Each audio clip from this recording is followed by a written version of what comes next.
This is the Quadrant from Gerber. Standing out in a crowd is one thing. Having the toughness to back it up is another. And this knife does both.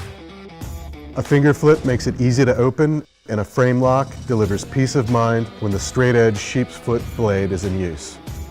It's available with a bamboo or G10 composite handle scale. The Quadrant is where form and function intersect.